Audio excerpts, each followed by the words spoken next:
السلام عليكم ورحمة الله.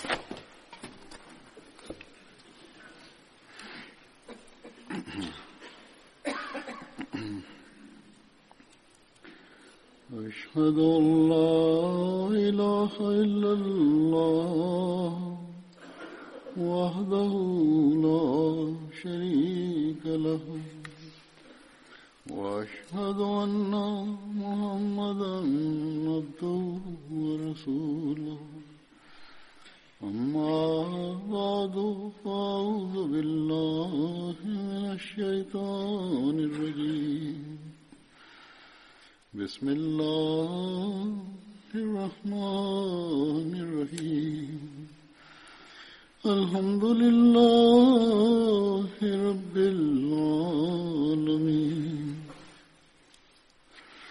الرحمن الرحيم مالك يوم الدين إياك نعبد وإياك نستعين اهدنا الصراط المستقيم صراط الذين أنعمت عليهم غير المغضوب عليهم ولا الضالين.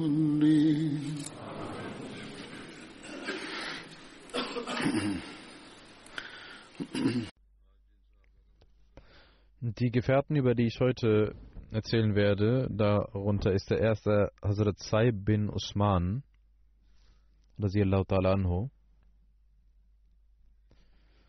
Er gehörte dem Stamm Banu Juma an und er war der Sohn von Hazrat Usman bin Mazun, radiyallahu ta'ala anhu. Seine Mutter war Khawla bint Hakim und er gehörte zu denen, die schon zu Beginn den Islam angenommen hatten. Hazrat Saib bin Usman war mit seinem Vater und mit seinem Onkel auch bei der zweiten Auswanderung nach Abessinien dabei. Der heilige Prophet Muhammad sallallahu alaihi wasallam hatte nach der Auswanderung nach Medina Hazrat Saib bin Usman und Hazrat Harsa bin Saraka Ansari zu Brüdern gemacht.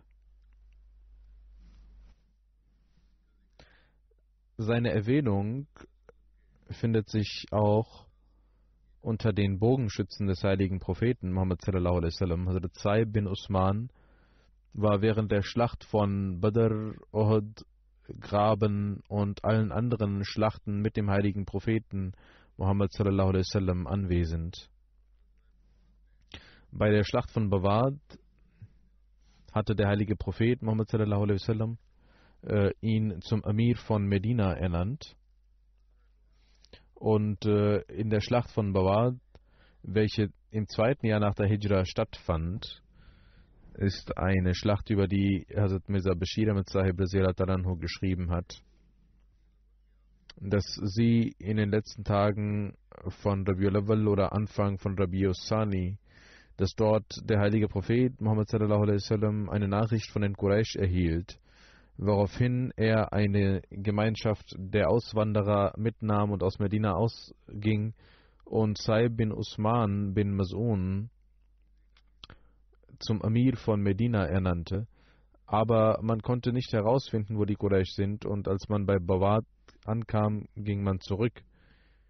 Bawad ist ungefähr 48 Meilen von Medina entfernt und ist ein Berg.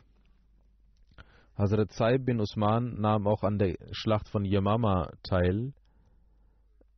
Der Krieg von Yamama ist während der Ära von Hazrat Abu Bakr radhiyallahu anhu gewesen, im 12. Jahr nach der Hijra. Er bekam einen Bogen ab und später verstarb er an dieser Verletzung. Er war etwas älter als 30 Jahre. Der nächste Gefährte, um den es gehen wird, ist Hazrat Samra bin Amr Johni. Also Samra, Radiallahu ta'ala anhus Vater, war Amr bin Adi. Und einige überliefern den Namen seines Vaters auch als Mischer. Er gehörte dem Stamm Banu Tarif an. Und einige sagen, dass Banu Saida sein Stamm war. Nämlich der Stamm von Hazrat Sa'ad bin Ubadah. Das war ein Vertrag, dass man sich unterstützen würde, sich gegenseitig. Der Stamm hatte mit ihm den Vertrag.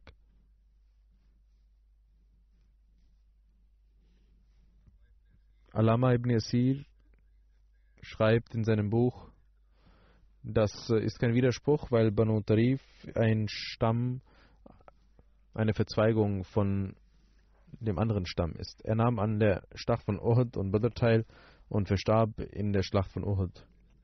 Der nächste Gefährte heißt Hazrat Sa'd bin Suhail. Hazrat Sa'd gehörte den Ansar an und einige haben ihn Said bin Suhail genannt. Hazrat Sa'd nahm an der Schlacht von Badr und Uhud teil. Er hat eine Tochter, die Usaila hieß. Das ist das Einzige, was wir über ihn erfahren. Hazrat Sa'd bin Ubaid ist der nächste Gefährte, auch ein Gefährte von Badr. Hazrat Sa'd bin Ubaid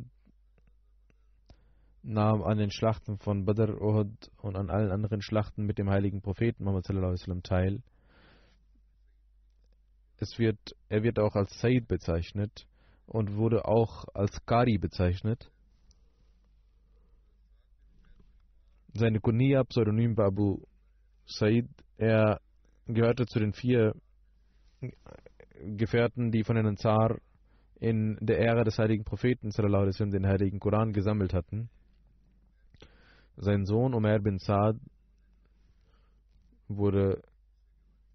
war ein Hüter von einer Gegend in Syrien. In der Zeit des heiligen Propheten Muhammad sallallahu alaihi wasallam hat Hazrat Sa'd in der Masjid Quba das Namas geleitet und Hazrat Abu Bakr radhiyallahu ta'ala anhu und Hazrat Umar radhiyallahu ta'ala anhu in ihrer Ära war er auch als Imam tätig. Hazrat Sa'd bin Ubaid radhiyallahu ta'ala anhu verstarb in der Schlacht von Qadsiya im 16. Jahr nach der Hijra. Er war 64 Jahre alt. Abdurrahman bin Abu Layla überliefert, dass bei der Schlacht von Jisr, welche am 13. Jahr nach der Hijra stattfand, Hazrat Sa'd bin Ubaid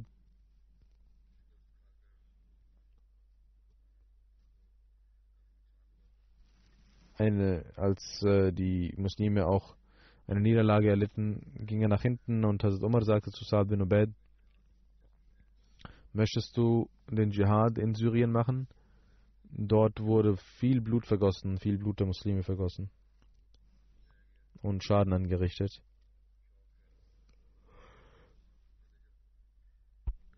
Wenn du möchtest, kannst du dorthin gehen. Und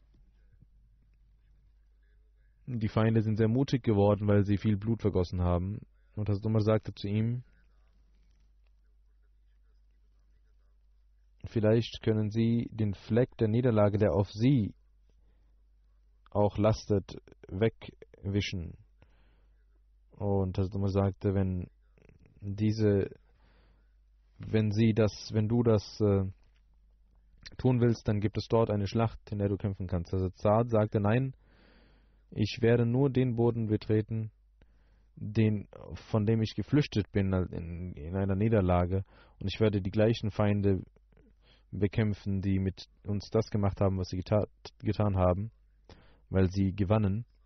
Und Hazrat Sa'd bin Ubaid kam nach Qadsiya und starb den Märtyrertod dort. Hazrat Abdurrahman bin Abu Layla überliefert, dass Hazrat Sa'd bin Ubaid die Menschen ermahnte und sagte: Morgen werden wir den Feind bekämpfen und sterben. Deswegen sollt ihr weder das Blut abwischen von uns, noch sollt ihr uns andere Kleider anziehen. Das wird unser Kaffan sein. unsere Totenkleider, die wir angezogen haben.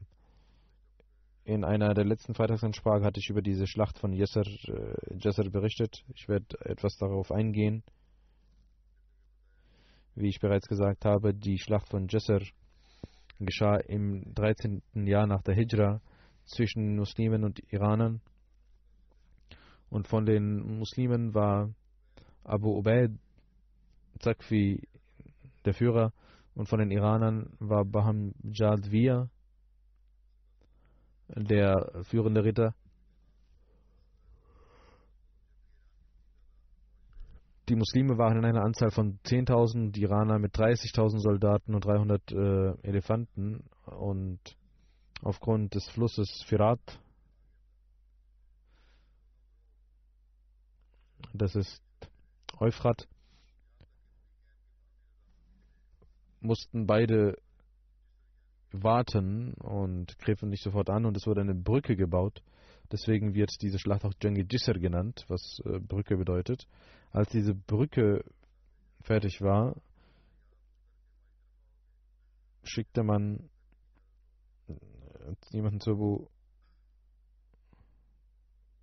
Ubaid und fragte, wer wird die Brücke überqueren. Und er entschied, dass die Muslime überqueren würden und dann kämpfen würden. Hazrat Salid und andere waren dagegen, aber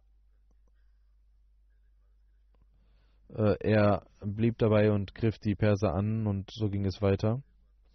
Nach einiger Zeit sah Bahman, dass seine Truppen nach hinten gehen mussten, und er sagte, dass die Elefanten nach vorne gehen sollten, und er griff mit den Elefanten an, und die Muslime zerstreuten sich, und also Abu Ubaid sagte zu den Muslimen, und er sagte: O ihr Menschen, ihr sollt die Elefanten angreifen und ihre Rüssel angreifen.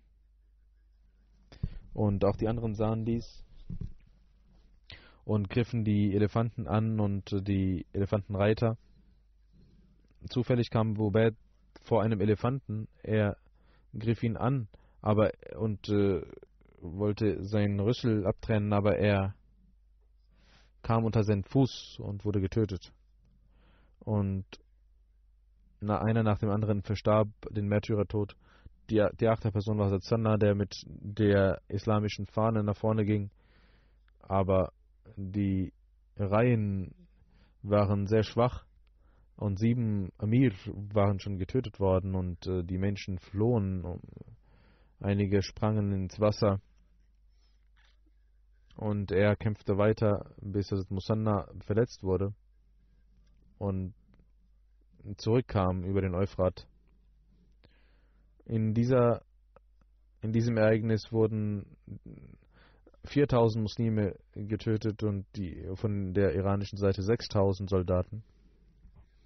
Dieser Krieg entstand, weil von den Iranern andauernd angegriffen wurde, und um diese Angriffe zu stoppen, hatte man die Erlaubnis bekommen, diesen Krieg zu führen. Der nächste Gefährte war Sal bin Atiq. Sein Name wird auch als Suhail überliefert. Seine Mutter hieß Jamila bin Alqama. Hazrat Sal bin Atiq ging mit 70 Ansar zum Beit Akhbasaniya. Er nahm an der Schlacht von Badr und Uhud teil. Der nächste Gefährte heißt Hazrat Suhail bin Rafi. Hazrat Suhail gehörte den Banu Najjar an. Der Boden, auf den die Nabwi-Moschee gebaut wurde, gehörte ihm und seinem Bruder Hazrat Sahal. Seine Mutter hieß Zuhaiba bint Sahal. Hazrat Suhail nahm an der Schlacht von Badr, Uhud, Graben und an allen anderen Schlachten mit dem heiligen Propheten Muhammad teil. Und während der Ära von Hazrat Umar verstarb er. Der heilige Prophet Muhammad über die Auswanderung des heiligen Propheten hat Hazrat Muslim etwas geschrieben, was ich präsentieren werde. Er schreibt: Als er in Medina ankam, hatte jeder den Wunsch, dass er, der heilige Prophet sallallahu alaihi wasallam, bei ihm übernachten möge oder dort rasten würde. Und alle Familienmitglieder waren vor den Häusern und begrüßten ihn und hießen ihn willkommen und sagten: O Prophet Allahs, kommen Sie zu uns, das ist unser Haus und das gehört uns und das sind unser Leben, das ist unser, und wir wollen alles für Sie opfern. O Prophet Allahs, wir werden Sie beschützen. Kommen Sie zu uns. Einige waren sehr emotional und wollten die Zügel des Kamels oder der Kamelstute zu sich ziehen, aber der heilige Prophet sallallahu alaihi wasallam antwortete: Meine Stute sollt ihr freilassen, sie ist eine Beauftragte von Gott und sie wird von Gott beauftragt werden, wo sie stehen soll und wo sie rasten soll. Wo Allah will, wird sie halten. Letzten Endes gab es einen Boden von weisen Menschen und dort blieb die Kamelstute stehen. Und der heilige Prophet sallallahu alaihi wasallam sagte: Das ist der Wille Gottes, dass wir hier bleiben sollen. Und er fragte: Wem gehört dieser Boden? Der Boden gehört einigen Weisen, und der Wali kam zu ihnen und sagte: O Prophet Allahs, das ist der Boden jener weisen Menschen und ist für sie da. Er sagte: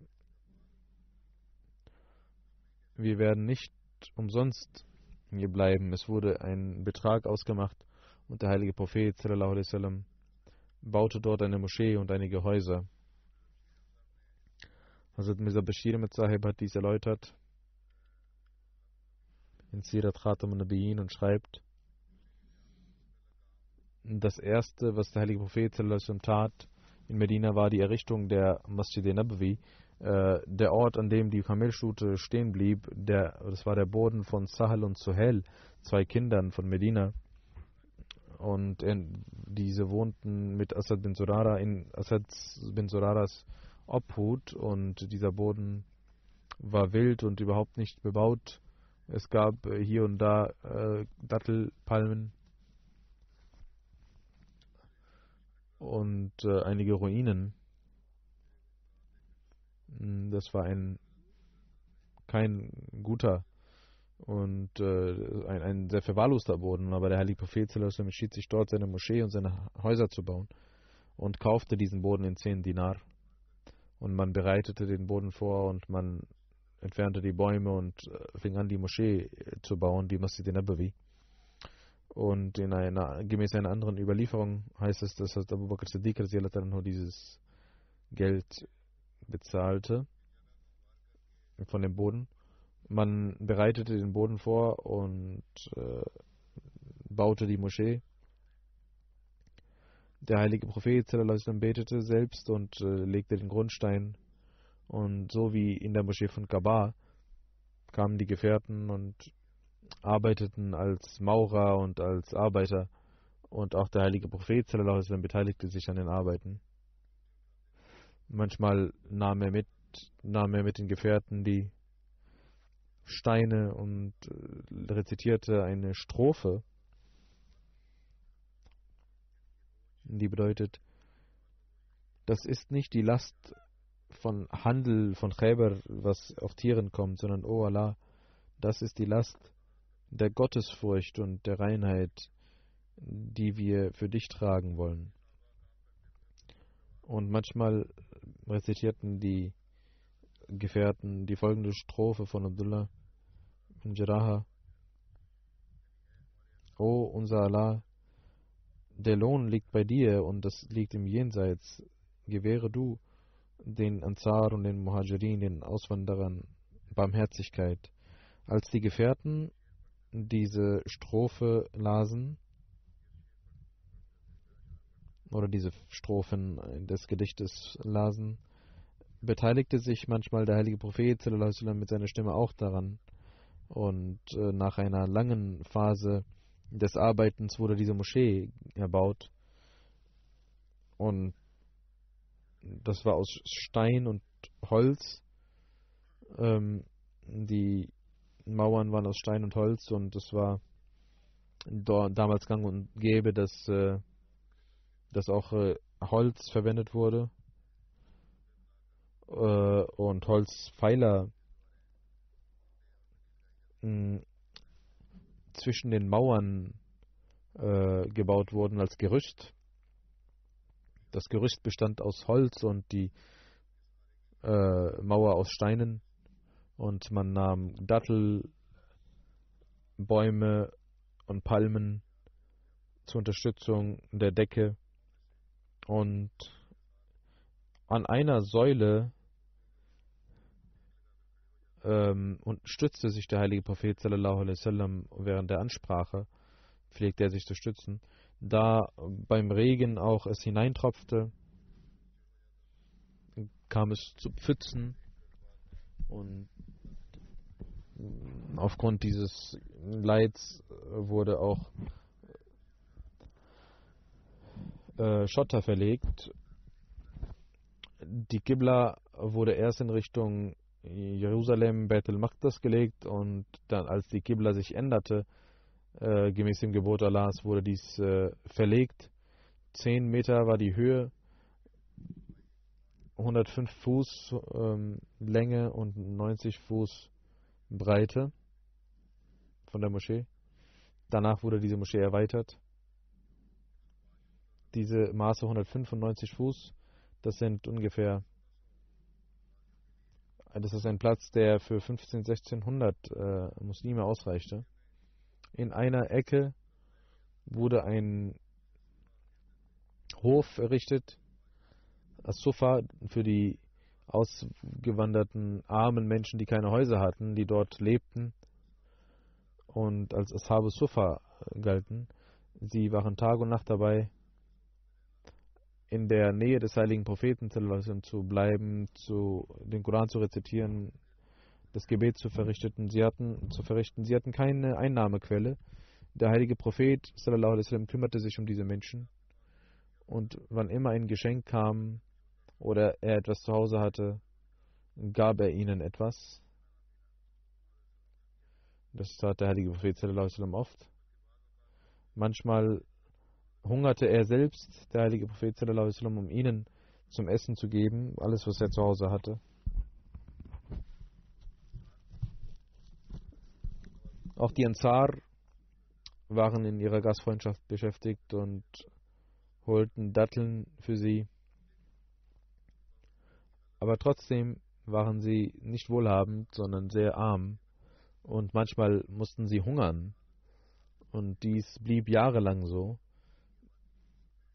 bis sie eine Arbeit bekamen in Medina und durch das Beit al-Mal auch unterstützt wurden und deswegen es besser wurde.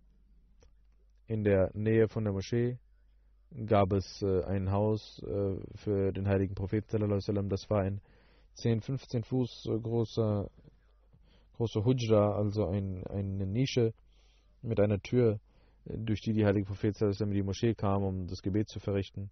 Als der heilige Prophet sallallahu alaihi wasallam weitere Ehefrauen hatte, wurden weitere Nischen errichtet, und auch andere Gefährten errichteten ihre Häuser in der Nähe von der Moschee. Das war die Moschee des Propheten, die Masjid al-Nabawi in Medina. Da es sonst kein öffentliches Gebäude gab, wo die Angelegenheiten des ganzen Volkes erledigt werden konnten, war dies auch sozusagen das ganze Büro und das ganze Sekretariat der ganzen Regierung. Das war der Ort, an dem der heilige Prophet saß. Das war der Ort, an dem alle Entscheidungen getroffen wurden, alle Beschlüsse gefasst wurden und Ratschläge gesammelt wurden, alle Gebote erlassen wurden. Es war auch das Gästehaus, das war die Moschee, die auch als Gästehaus fungierte. Alles, was mit der Gemeinschaft und Gemeinde der Muslime zu tun hatte, geschah von dieser Moschee aus.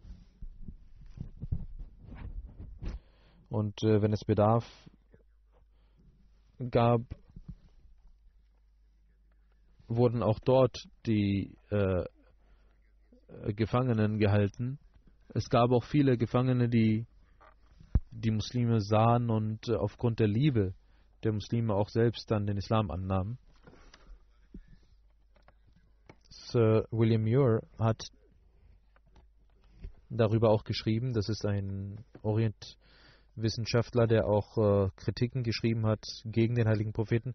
Aber darüber schreibt er, dass diese Moschee zwar eine sehr einfache und arme Moschee war, aber der heilige Prophet, sallallahu alaihi wasallam, das war seine Moschee und in der Geschichte des Islams hat sie eine besondere Bedeutung.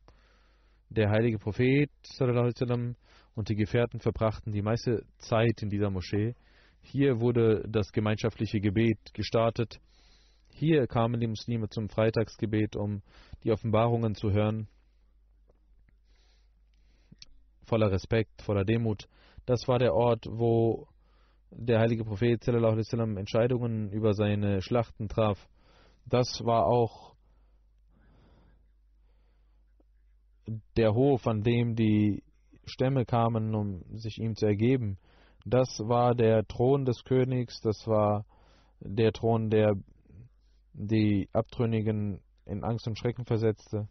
Und in der Nähe dieser Moschee hatte er bei seiner Ehefrau Hazrat Aisha sein Leben gelassen, und auch hier sind auch seine 2 Kalifen begraben. Diese Moschee und die Nischen wurden in 7 Monaten errichtet, und der heilige Prophet sallallahu alaihi wasallam ging mit Hazrat Sauda zu seinem neuen Haus. Auch andere Ansar andere Gefährten hatten dort ihre Häuser gebaut, und einige bekamen Häuser von den Ansar und kauften diese. Hazrat Suhail und sein Bruder waren die glückseligen Menschen, die in diesem Zentrum des Islams ihren Boden spendeten für dieses Zentrum des Islams. Der nächste Gefährte ist Hazrat Sa'd bin Khaisama.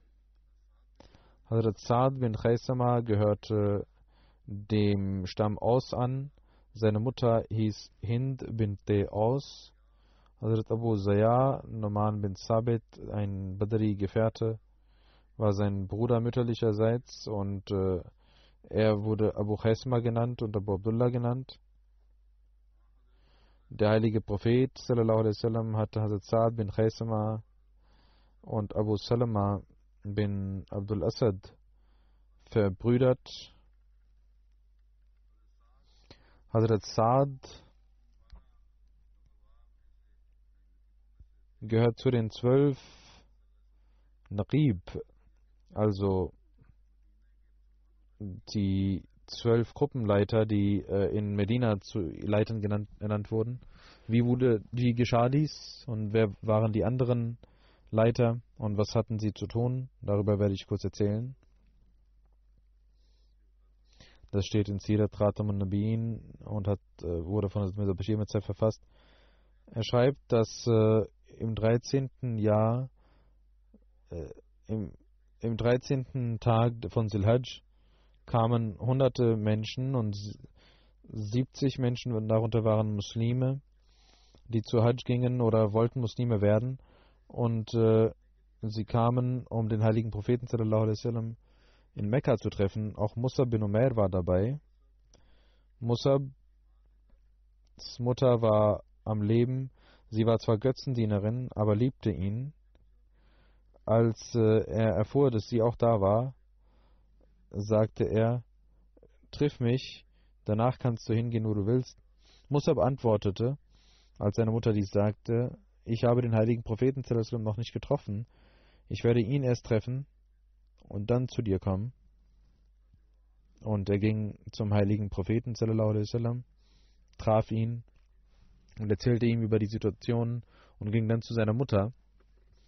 Sie war sehr beleidigt und weinte und beschwerte sich. Musab sagte: Mutter, ich möchte dir etwas Schönes sagen. Das wird dir sehr nützen und den ganzen Streit beseitigen. Und sie fragte: Was ist das? Musab sagte leise: Du sollst den Götzendienst aufgeben und zu einer Muslima werden und an den heiligen Propheten sallallahu alaihi wasallam, an den heiligen Propheten glauben. Und sie war eine Götzendienerin und sagte: Ich schwöre bei den Sternen, ich werde niemals deine Religion annehmen. Und sie sagte zu ihren Verwandten: dass sie Musab festhalten sollten, festnehmen sollten.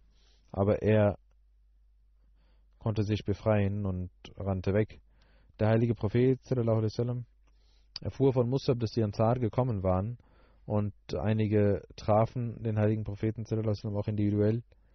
Aber da man sich zusammen, die Muslime treffen wollten, deswegen wurde nach der Pilgerfahrt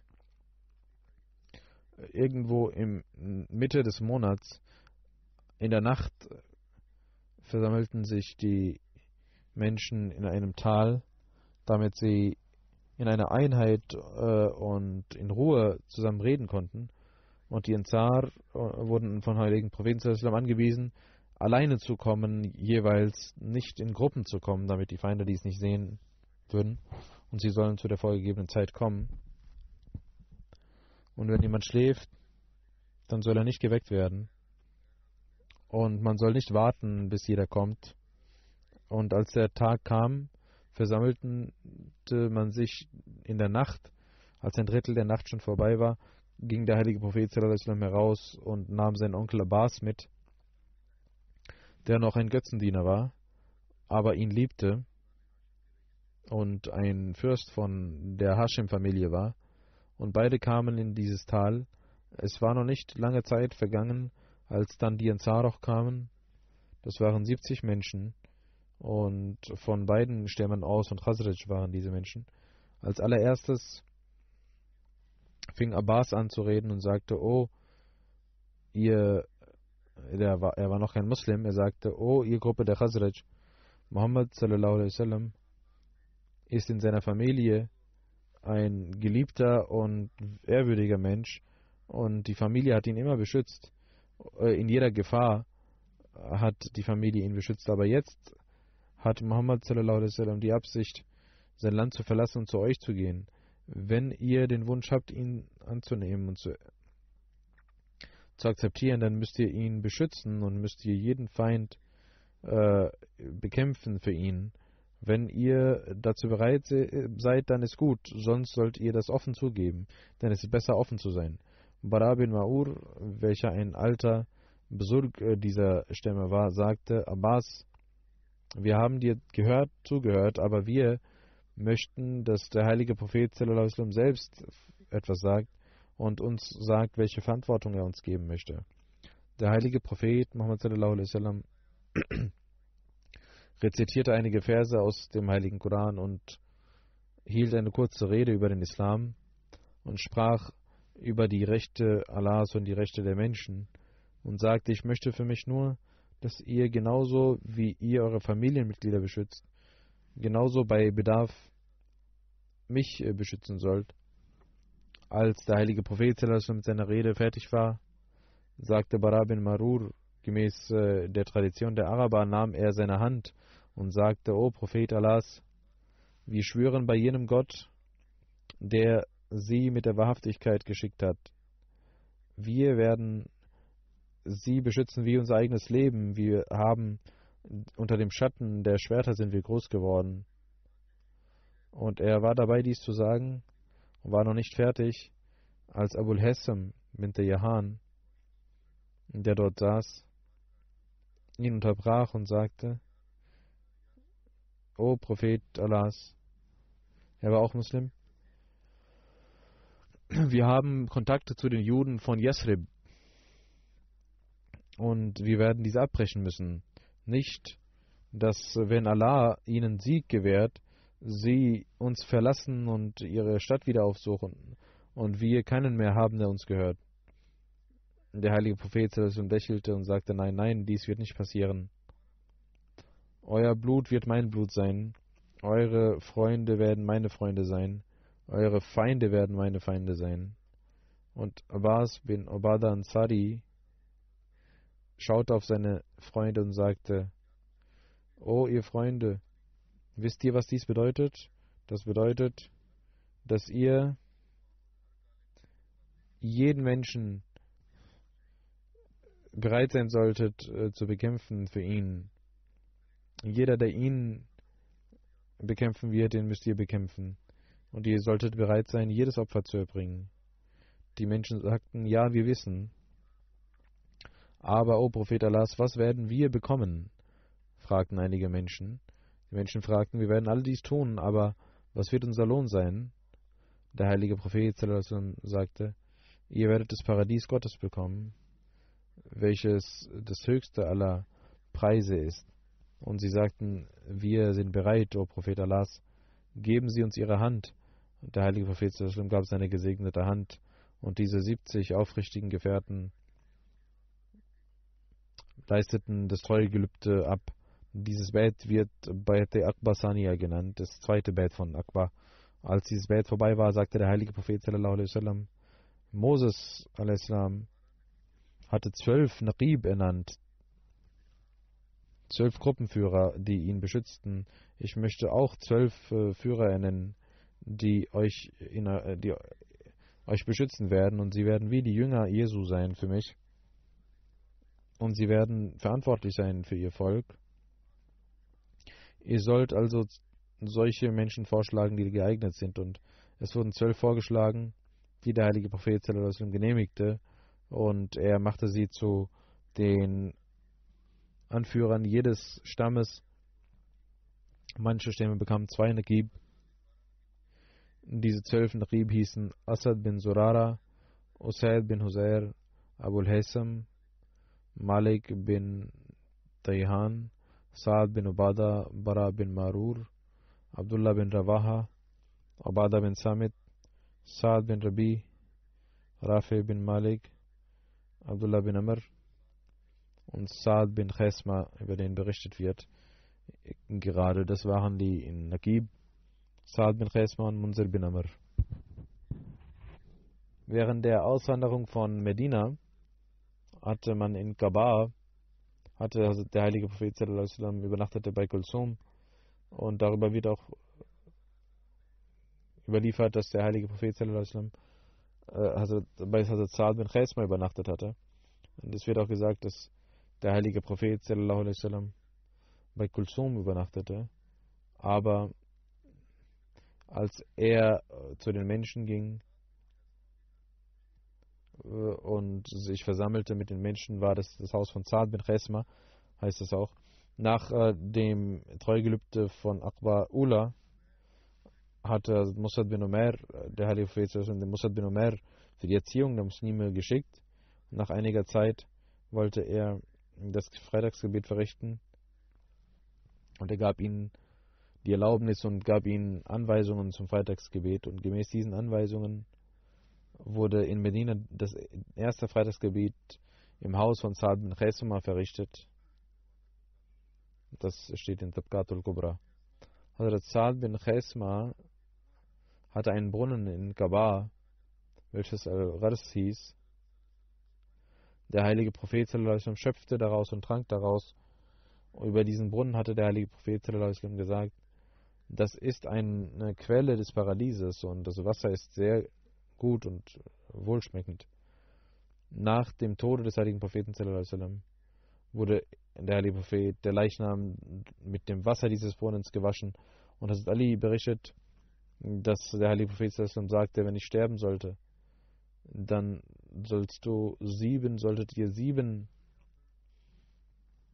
Gefäße Wasser aus diesem Brunnen holen und mich waschen. Und der heilige Prophet sallallahu alaihi wasallam wurde 3-mal gewaschen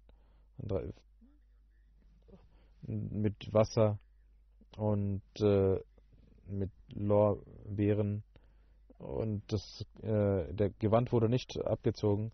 Hazrat Ali Abbas und Hazrat Fazal wuschen ihn, und nach einer Überlieferung war Osama bin Zaid, Hazrat Shukran und Hazrat Aus bin Khawali auch anwesend bei der Waschung des Leichnams des heiligen Propheten sallallahu alaihi wasallam. Aufgrund der Tyrannei der Quraysh gab es viele Muslime, die in der Regel, wenn sie auswanderten, bei Saad bin Khesma übernachteten. Diejenigen, die ausgewandert waren und kamen, übernachteten bei Saad bin Khesma, zum Beispiel Hazrat Hamza. Das sind einige Namen, die überliefert werden. Hazrat Hamza, Hazrat Zaid bin Harissa, Hazrat Abu Kabsha, ein Sklave, Abdullah bin Masud. Und sie alle blieben bei Saad bin Khesma, als sie auswanderten. Suleiman bin Aban überliefert, als der heilige Prophet für die Schlacht von Badr hinausging, beschlossen Saad bin Chesma und sein Vater mit ihm zu gehen und legten dies dem heiligen Propheten vor, dass beide ihr Haus verlassen, und er sagte, dass nur einer gehen kann. Sie sollen das losziehen. Also Chesma sagte zu seinem Sohn Saad, nur einer wird gehen können. Du sollst bei den Frauen bleiben, um dort zu beschützen. Also Saad sagte, wenn es nicht um das Paradies ginge, würde ich das tun. Aber ich will das Märtyrertum erlangen. Und beide losten aus, und das Los entschied sich für Saad. Er ging für die Schlacht von Badr und starb dort den Märtyrertod. Amr bin Abdihud tötete ihn, und gemäß einer anderen Überlieferung war es Taima bin Adi, der ihn tötete. Taima war der Mensch, der von Hazrat Hamza und Amr bin Abdihud von Hazrat Ali in der Schlacht von Graben getötet wurde. Hazrat Ali überliefert und sagt, als am Tage von Badr der Tag anbrach und der Krieg begann, ging ich hinter einem Mann her und sah, dass Saad bin Chesma an einem Hügel mit einem Götzendiener kämpfte, bis dieser Götzendiener ihn, Saad, tötete und zum Märtyrer machte. Er war auf einem Pferd und ging nach unten und erkannte mich. Ich erkannte ihn aber nicht. Er wollte mich herausfordern. Ich ging in seine Richtung. Als er mich angreifen wollte,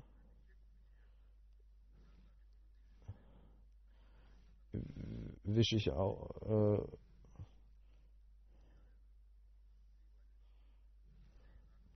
Ich ging nach unten, um ihm auszuweichen, und er sagte: O Sohn von Abu Talib, willst du wegrennen? Ich sagte zu ihm: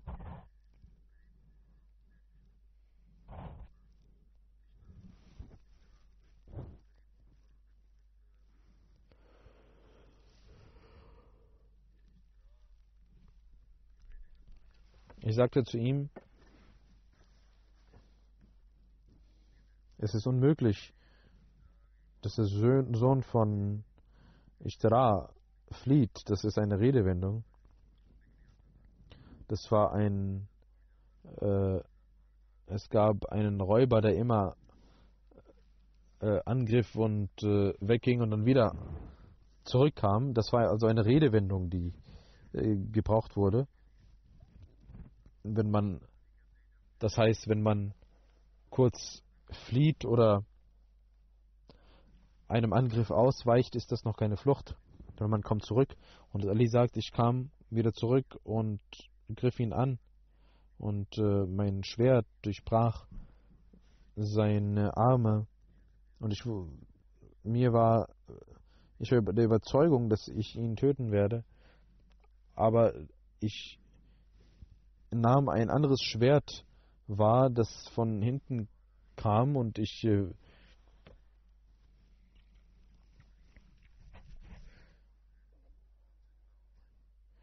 ging zur Seite und ich sah nach hinten, und ich sah, dass es Hazrat Hamza war.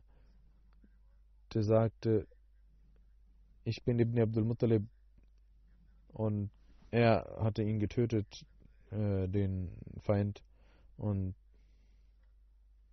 es scheint, dass Naima bin Adi Hazrat Saad getötet hatte und dort dann von Hazrat Hamza getötet wurde.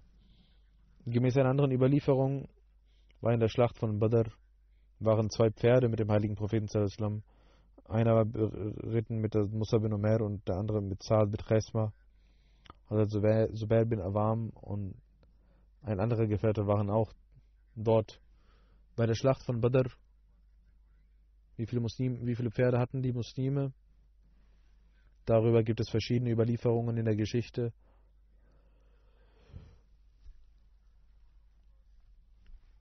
Hazrat Mirza Bashir Matzab sagt, dass die Muslime 70 Pferde hatten. 70 Kamele und 2 Pferde hatten. Es heißt in anderen Überlieferungen, dass es 3 oder 5 Pferde waren, aber jedenfalls, was immer die Muslime besaßen, es war kein Verhältnis im Vergleich zu den Ungläubigen. Es stand in keinem Verhältnis dazu. Das waren überproportional mehr, was die Feinde besaßen. Aber als man die Muslime in den Kampf verwickelte und die Ungläubigen kamen, um den Islam zu vernichten,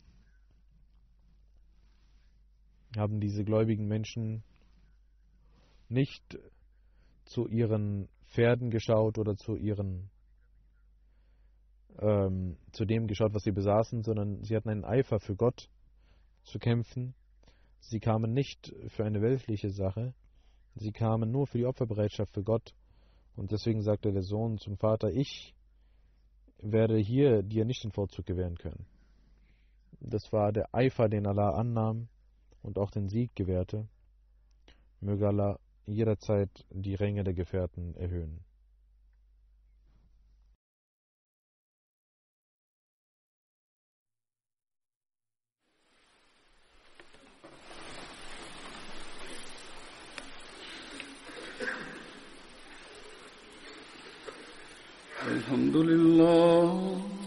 الحمد لله نحمده ونستعينه ونستغفره ونؤمن به ونتوكل عليه ونعوذ بالله من شرور أنفسنا ومن سيئات أعمالنا من يهده الله فلا مضل له ومن يضلل فلا هادي له ونشهد أن لا إله إلا الله ونشهد أن محمدا عبده ورسوله عباد الله رحمكم الله إن الله يأمر بالعدل والإحسان وإيتاء ذي القربى وينهى عن الفحشاء والمنكر والبغي يعظكم لعلكم تذكرون اذكروا الله يذكركم وادعوه يستجب لكم ولذكر الله أكبر